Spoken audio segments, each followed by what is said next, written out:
Vamos a leer del verso 11 al verso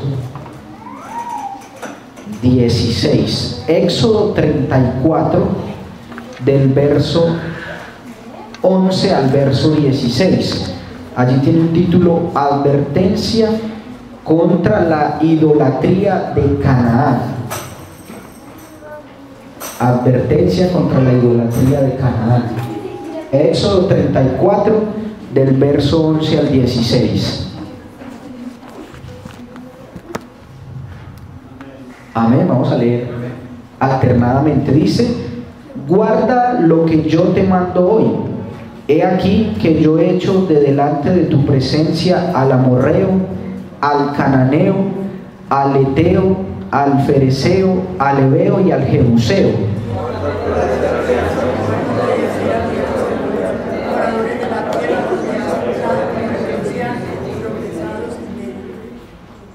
Derribaréis sus altares y quebraréis sus estatuas y cortaréis sus imágenes de acera.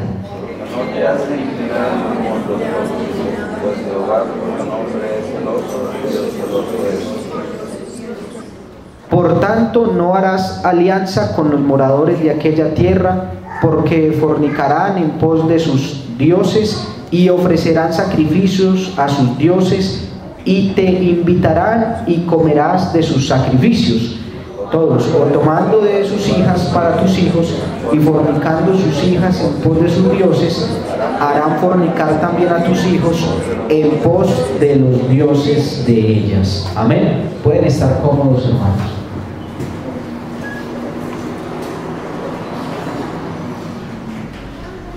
Bueno, gloria al Señor. Vamos a meditar y vamos a tener en cuenta, quisiera que meditáramos este texto de la palabra del Señor. Habla acerca o en contra de la idolatría, ¿cierto? El título que allí se le ha puesto tiene mucho que ver con precisamente su contenido, porque el Señor les está invitando a ellos, indicando al pueblo de Israel que deben alejarse de esos pueblos paganos. Pero quiero resaltar, para que meditemos esta noche con la ayuda del Señor, sobre el verso 14 hay una expresión que dice: porque no te has de inclinar a ningún otro Dios, pues Jehová, cuyo nombre es ¿qué? ¿Sí lo he visto ahí? Celoso, ¿cierto? Cuyo nombre es celoso, Dios celoso es. Amén. Vamos a hablar acerca de eso, los celos de Dios. ¿De qué? ¿Será que Dios es celoso o no? ¿Cierto que sí? Él es celoso. Y los celos, analizándolos primero desde un punto de vista humano, en el diccionario se encuentra varias definiciones de lo que son los celos.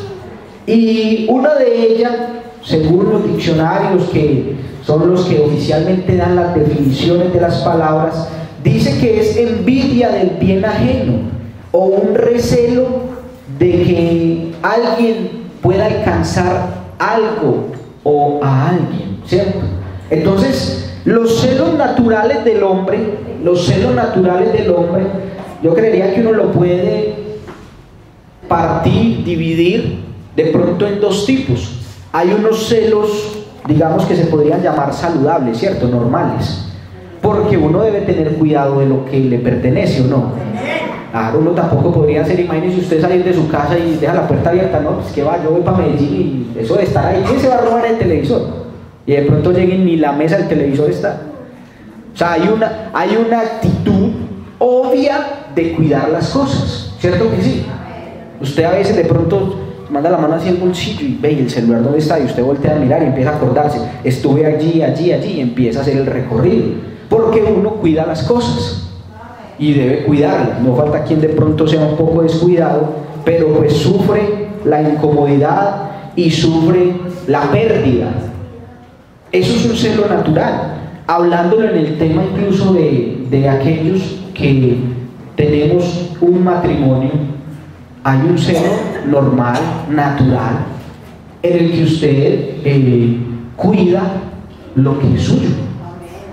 Una de las definiciones del diccionario, que no me lo inventé yo, el diccionario de Edwin, no, yo no soy profesor de lingüística ni nada de eso, Dice, es cuidado, diligencia, esmero que alguien pone en hacer algo. O sea, hasta ahí es algo normal. Porque tampoco es del caso. Entonces el hermano Jaime una vez decía que llegaba y que de pronto un hermano le dijera a la esposa, le dijera, hermana, me va a enseñar la Biblia, que vengo para que estudiemos la Biblia. La primera vez es como normal, ¿cierto? Le explicó algo. Pero la segunda vez, hermana, ¿era que usted otra vez explicar la Biblia? Pero como raro, sí. Y la tercera vez, hermana, ¿era que es que usted? No, más bien él decía, entonces más bien yo le digo, venga, yo la explico, ¿cierto? Porque también una vez le escuchaba yo a un pastor anciano y él decía algo. Él decía que uno no le debe tampoco dejar el queso al ratón. ¿O usted qué opina? ¿Sí? Uno también debe ser cuidadoso. No, que yo tengo que ir una semana y no, hay un hermano muy espiritual, le voy a decir que él se quede ahí en la casa cuidando y aproveche y le enseña a mi esposa la Biblia. ¿Usted qué dice? Los que han tenido esa confianza han sufrido más bien pérdidas, porque una cosa es la ingenuidad, otra cosa es la pureza de corazón y otra cosa es la tontería. ¿O usted qué dice? Muy brusco, ¿cierto? Pero en la realidad uno también debe ser atento. Partamos de una realidad: nadie va a poder cuidar a nadie las 24 horas, pero dentro de lo normal, usted tiene un cuidado de lo que es suyo, natural, no enfermizo. Pero también existen los celos enfermizos. Si usted analiza y se ha dado cuenta últimamente en las noticias, notará que muchas personas han sido asesinados por su pareja, ¿cierto? En ataques de ira, de celo, porque es que los celos es algo fuerte. Es más, la Biblia lo dice. ¿Sabe usted que la Biblia dice eso? Cantares capítulo 8, vamos a mirarlo. Cantares capítulo 8, verso 6. Y está hablando del amor. Dice el poder del amor, tiene por ahí un título, el poder del amor. Y Cantares capítulo 8, verso 6 dice: ponme como un sello sobre tu corazón, como una marca sobre tu brazo. Mire lo que dice: porque fuerte es como la muerte el amor, duros como el Seol los celos. Y recuerden que el Seol para los hebreos es el cementerio para nosotros, la tumba. Duros como el Seol los celos. Sus brasas de fuego, fuerte llama. ¿Sí? Entonces mire que la misma Biblia está hablando de que los celos es algo delicado, ¿cierto? Entonces eso hablándolo desde el plano de los seres humanos. Pero en el caso de Dios, este celo que hablamos de Dios, los celos de Dios no son ni siquiera ideados, ni porque me pareció, ni porque creo, sino que los celos de Dios son definidos. Los celos de Dios apuntan a lo que el diccionario dice: es el cuidado, la diligencia, esmero que alguien pone en hacer algo. Y me encontré otra definición en el diccionario sobre los celos y dice: interés extremado y activo que alguien siente por una causa o por una persona. Hermano, Dios a usted lo cela en gran manera. Seguro que sí, pero porque Él lo ama y porque quiere su bienestar. Porque la diferencia del ser humano, el ser humano va cargado de envidia y tiene fines destructivos y casi siempre termina mal. Pero el celo de Dios desea es nuestro bienestar. Por eso en muchos pasajes habla de eso, del celo de Dios. Mire, Éxodo 20, verso 3 dice, donde el Señor estaba dando los mandamientos, dice: no tendrás dioses ajenos delante de mí, no te harás imagen ni ninguna semejanza de lo que esté arriba en el cielo, ni abajo en la tierra, ni en las aguas debajo de la tierra. No te inclinarás a ellas, ni las honrarás. Y firma: porque yo soy Jehová tu Dios, fuerte, ¿qué? Celoso. ¿Sí? Por eso es que Isaías por allá, el Señor a través de Isaías dice: porque yo Jehová, yo soy Dios y a otro no daré mi gloria. Él es celoso con lo de Él. Amén. Él es celoso con lo de Él. Y usted y yo le pertenecemos. Por eso cuando el Señor nos llama, nos exhorta, nos pellizca, como se dice, es porque Él nos ama. Y alguno de pronto lo podemos entender mal. Pero es que tan cansón y que eso y que tanta cosa, hermano. Lo que uno quiere, uno lo cuida. Seguro que sí. El apóstol, hablando de la disciplina, dice que Dios o que el Padre al hijo que ama, ¿qué? Lo disciplina. Y él utiliza una expresión, dice, porque si no, fuerais ¿qué? Unos bastardos. Si a usted no le importa su hijo, usted le dice, que haga lo que quiera. Pues usted sabe que usted dice eso ahora, pero después esa es la muerte de ese muchacho. Pero porque usted lo quiere, a veces lo tiene que acariciar durito un poquito, ¿cierto?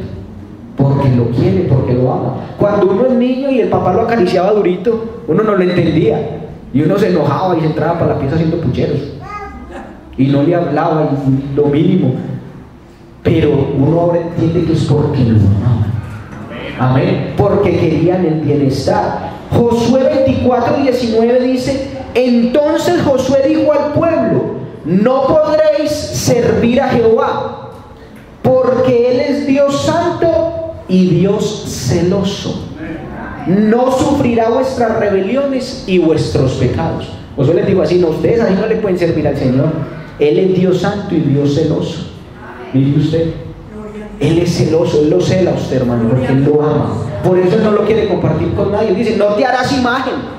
Para Dios es inaceptable que nosotros adoremos a otro fuera de Él. Primero, porque no hay otro Dios. No lo hay. Él lo dijo, Isaías 43: ni antes de mí ni después de mí fue formado Dios, ni lo habrá. Así que el que coloque la esperanza en otro Dios fuera de Él está perdido. Amén. Está clamando donde no es y no va a tener respuesta. A lo menos de Dios no la va a tener.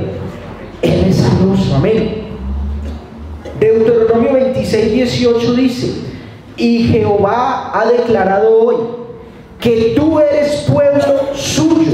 Escuche usted cómo se refiere el Señor: de su exclusiva posesión. Nosotros somos de Dios. Bueno, eso es una bendición muy grande. Usted y yo nos debemos de sentir privilegiados, amén, de este Dios que nos ama, de este Dios que nos cuida, de este Dios que nos cela con su amor eterno, amén, de su exclusiva posesión, como te lo ha prometido, para que guardes todos sus mandamientos, a fin, Deuteronomio 26:19 dice: a fin de exaltarte sobre todas las naciones que hizo, para loor y fama y gloria, y para que seas un pueblo santo a Jehová tu Dios, como Él ha dicho. Entonces, hermano, no se siente incómodo cuando Dios lo cede, cuando Dios nos llame a cuentas, cuando Dios nos exhorte, porque nos ama. Amén. ¿Cuántos dan una alabanza al Señor? Usted ve que el Señor, y en varios episodios usted encuentra ese celo de Dios obrando por su iglesia, por lo que es de Él. Amén. Y nosotros debemos dejarnos amar por el Señor. Qué bueno, hermano, esta vida que Dios nos regala es lo mejor que podemos disfrutar nosotros en esta tierra. Conocer a Dios es lo más hermoso que nos ha pasado. Mire, en una ocasión, Juan capítulo 2, verso 13, empieza a narrar la historia cuando Jesús fue al templo. Él fue al templo y dice Juan 2:13, dice que estaba cerca la Pascua de los judíos y subió Jesús a Jerusalén y halló en el templo a los que vendían bueyes, ovejas, palomas y a los campistas allí sentados. Verso 15 dice: y haciendo un azote de cuerdas echó fuera del templo a todos, a las ovejas, a los bueyes, esparció las monedas de los cambistas y volcó las mesas. Y dijo a los que vendían palomas: quitad de aquí esto y no hagáis de la casa de mi padre casa de mercado. En otra versión o en otros de los evangelistas dice: mi casa es casa de oración, ¿cierto? Así que mire, dice el verso 2, verso 17: entonces se acordaron sus discípulos que está escrito. ¿Qué está escrito? El celo de tu casa me consume.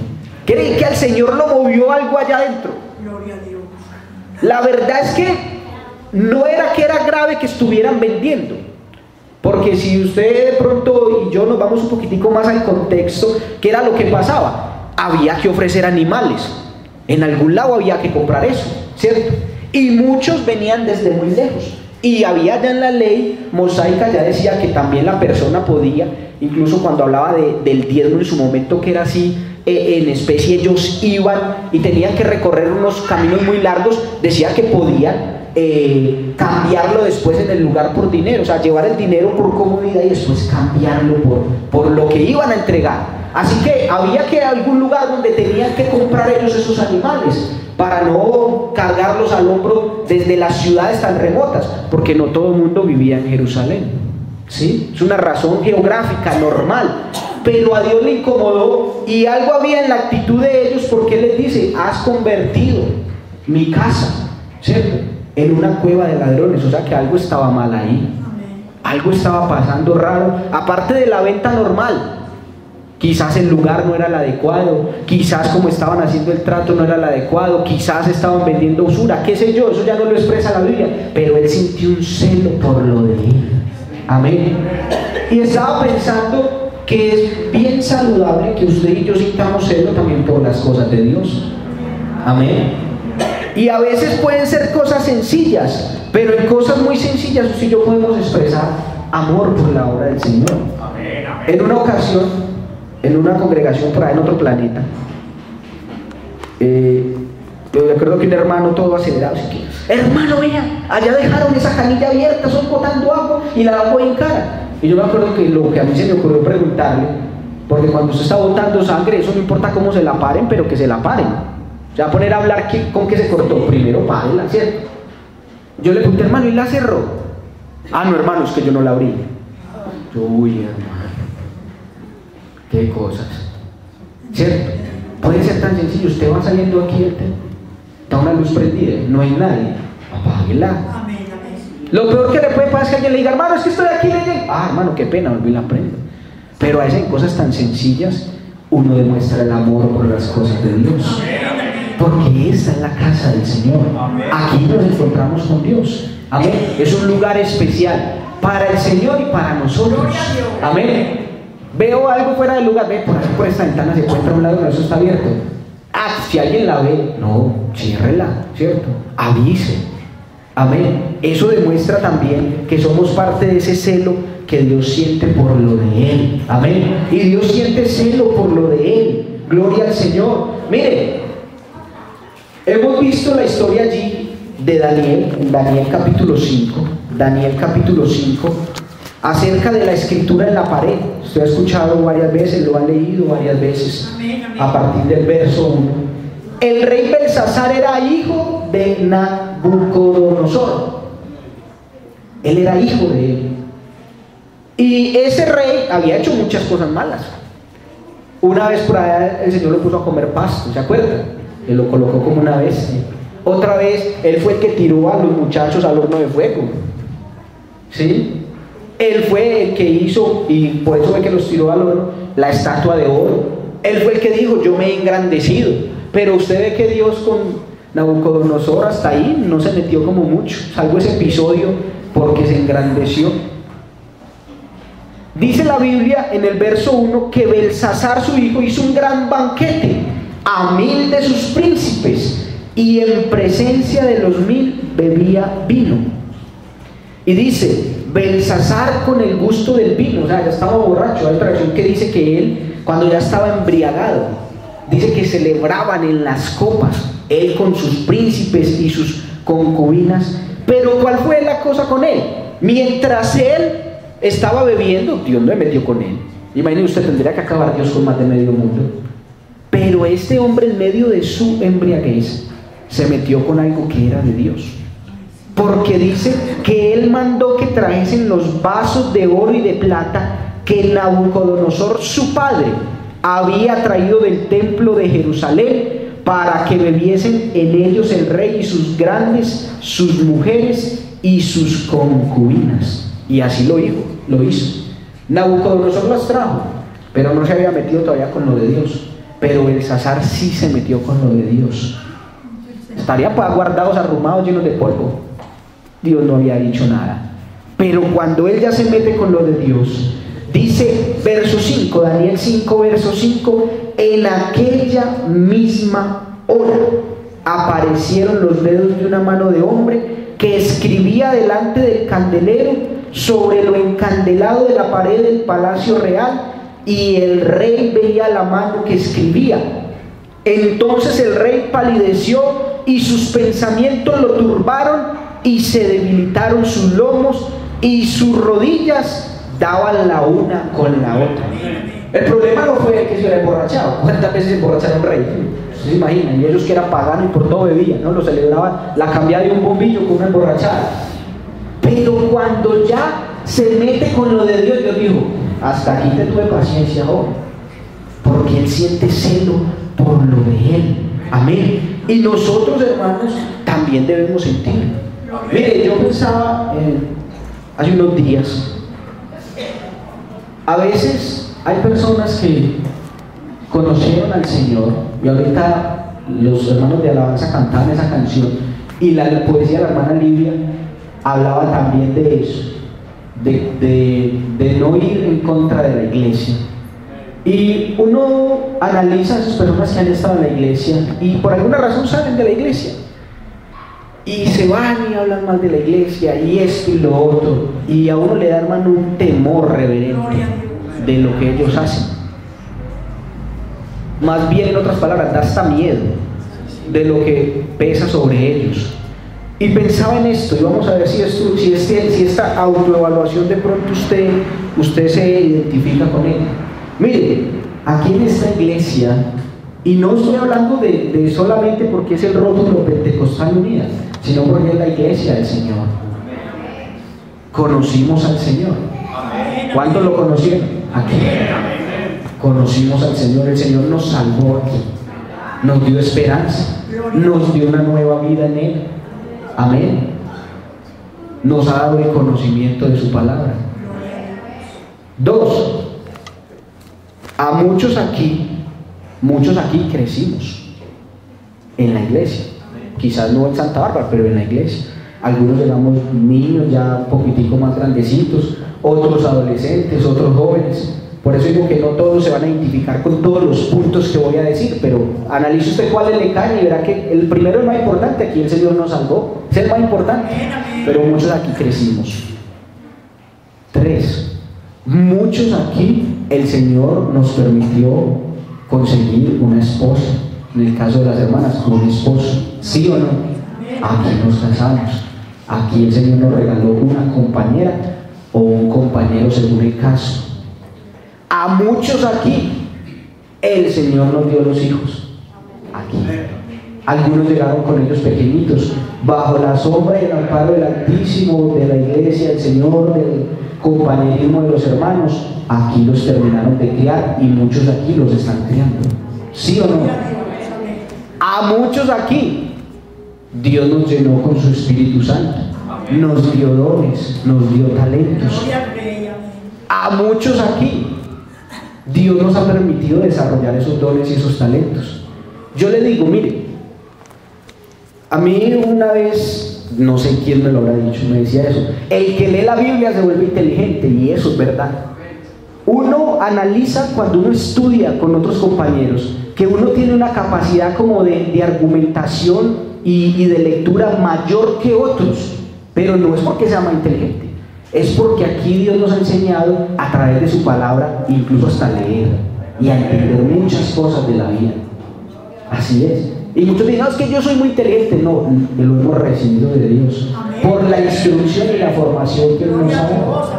Muchos aquí, seguro, y yo se lo digo por mí, si yo no fuera de la iglesia, seguramente fuera ya un profesional, posiblemente, pero de pronto no tendría una capacidad de pararme ante muchas personas, a hablar, a argumentar. Aquí Dios me ha dado las oportunidades. Con temor, vea, empiece a servir aquí en recepción, vea, empiece a servir aquí en esto. Y nos ha dado Dios la oportunidad de servirle a Él y de servirle a la iglesia. A muchos aquí Dios nos llamó al ministerio. Quizás no aplique para todos. Y a muchos aquí Dios nos ha permitido ejercerlo. porque puede haber quien tenga el llamado, pero aún no la oportunidad. A otros Dios nos dio la oportunidad. Amén. Así que, hermano, solo le cité como 7 o 8 razones. ¿Será que no hay razones para uno tener celo de Dios por lo que la iglesia es, por lo que la iglesia representa, por lo que aquí a través de ella Dios nos ha dado a nosotros? Por eso yo digo, cuando yo veo a esos que salen contra la iglesia, yo digo, les iría mejor que anden callados, seguro. Se encartan más con Dios. Si de por sí ya dejar al Señor y dejar lo que Dios nos ha dado ya es tremenda responsabilidad, y uno se encuentra, yo le he dicho a Dios, Señor, guárdame algún día, si me tengo que ir por alguna razón del ministerio, guárdame irme en contra de la iglesia, porque Dios cela lo de Él. Así que uno puede decir mucha cosa, pero hasta que Dios se canse, hasta que Dios se canse. Amén. Así que, miren, hermanos, Pablo celaba a la iglesia de Corinto, capítulo 1 de 2 de Corintios, y él les dice, tolérenme un poco de locura, y él les dice, capítulo 11, verso 2 les dice, porque os celo con celo de Dios, pues os he desposado como un solo esposo, para presentaros como una virgen pura a Cristo. Amén. Entonces, qué bueno, hermanos, entender el celo de Dios.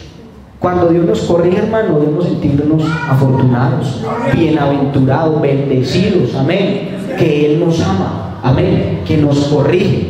Y también entender el celo de Dios en que nosotros, como parte de la iglesia, también lo que pasa en la iglesia, lo que sucede en la iglesia, a nosotros nos debe doler.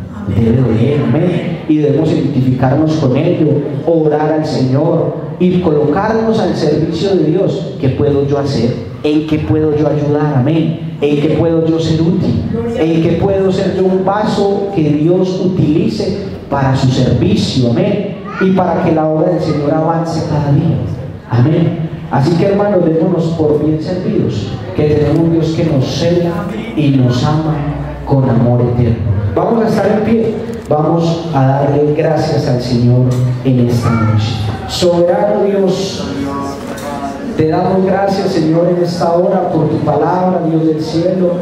Gracias por hacernos entender que tú nos amas, Señor, y que tú nos celas, tú cuidas de nosotros, Señor. Síguelo haciendo, porque nosotros sin ti no somos nada, Señor de la gloria.